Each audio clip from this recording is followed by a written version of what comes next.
Get ready for your daily dose of marketing strategies and tactics from entrepreneurs with the guile and experience to help you find success in any marketing capacity. You're listening to Marketing School with your instructors, Neil Patel and Eric Su. Welcome to another episode of Marketing School.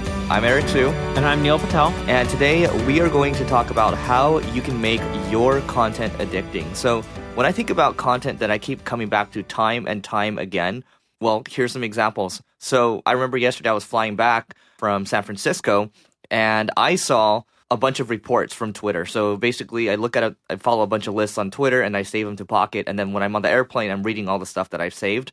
And I tend to follow custom case studies, so people that have done long-form case studies on companies like Uber or Intercom, for example, kind of deep dives into those strategies or very specific metrics that, they are sharing with others that are not so available to everyone else. So not the cookie cutter stuff. I'm looking, at least in my stage right now, I'm looking for unique things that stand out.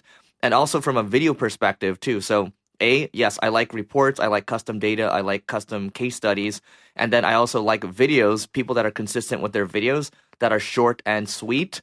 So, for example, I like Alex Becker's content. I mean, I think that guy's hilarious. He's funny, and then he's also very educational as well. He shares metrics too. So those are just a couple things to get this conversation started.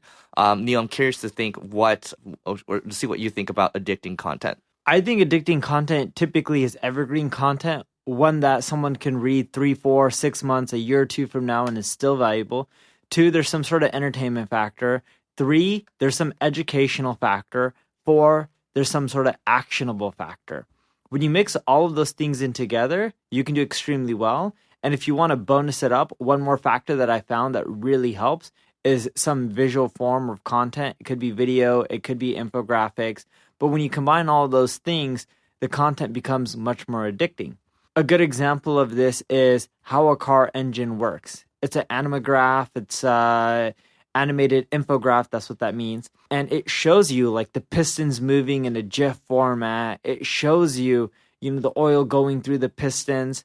And that content not only is addicting, but because of that, it's generated millions of views, thousands of backlinks, ranks really well on Google.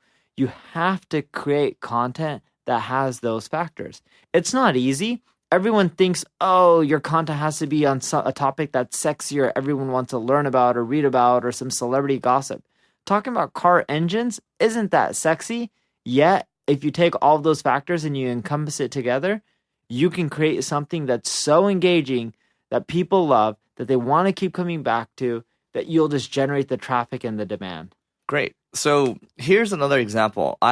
Even though Brian Dean, so he has a website called backlinko.com, great SEO blog, and he doesn't blog as often, but whenever he does, I always read his content because it's always the same format, and then there's always a unique spin to it, right? So he had a topic on the skyscraper technique. So he always has some interesting name or some spin on SEO. When you would think in today's day and age, well, SEO it's SEO, like how not much has changed, but he makes it interesting. And the other thing that I really noticed that I think you can take home from this is he uses the concept, I believe they're called bucket brigades, which is basically each paragraph might only be 2 to 3 sentences max. So it's really easy to follow. It's really digestible. And that's why I don't feel like it's a daunting task to read any of his long form posts, even though they're a couple thousand words. I actually end up reading every single thing that he writes. Yeah, and his content's amazing. He doesn't just have a few thousand visits per blog post. You're talking about thousands of social shares, hundreds of comments. Like his latest blog post I'm looking at has 792 comments. Next one beneath that, 519. Beneath that, 654. Next one after that, 889. That's a lot of comments. And he does an exceptionally good job. What I started to do, and I got a lot of feedback from testing and surveying my audience, I found that they love when I integrate text, images, and videos all in one post. It makes it engaging. That way, when people want to skim, they can skim. If they want to just look at the images and get the gist, they can do that. Or if they want to listen to the video format, they can do that as well.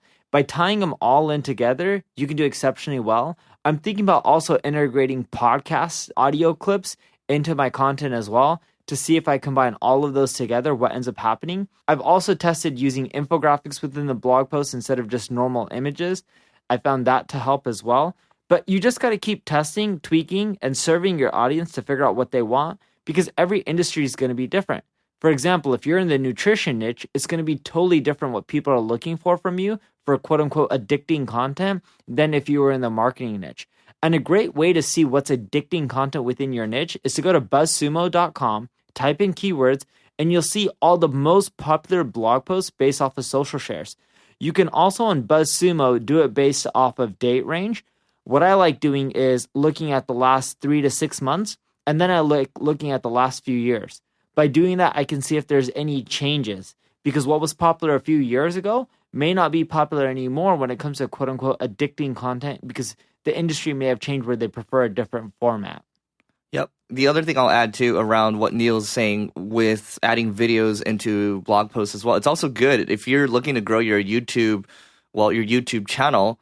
It actually helps with your watch time. So that's something to consider as well. But the other thing that when I think about really addicting content, I think about the design too. So when I think about really good design, I actually was at SaaStr this week and I saw that Intercom, one of their platinum sponsors, so they're really plastered across the entire conference. I saw that, well, they had a newspaper and then they had even their booth as well. Just everything is really consistent with their design. And when you look at their blog, what keeps me coming back to it to read more about onboarding, nurturing, and other subjects related to that, well, A, it's really well designed. It's custom. Everything's just beautiful. And then B, it's formatted really well too. So design does matter. Design is one thing that it helps you stand out. And for me, when I look at their stuff, it's addicting. That's pretty much it for this episode. Thank you guys for listening. And if you want our daily bonus, go to singlegrain.com/giveaway. We look forward to seeing you tomorrow.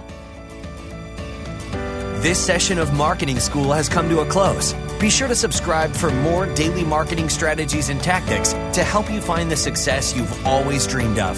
And don't forget to rate and review so we can continue to bring you the best daily content possible. We'll see you in class tomorrow, right here on Marketing School.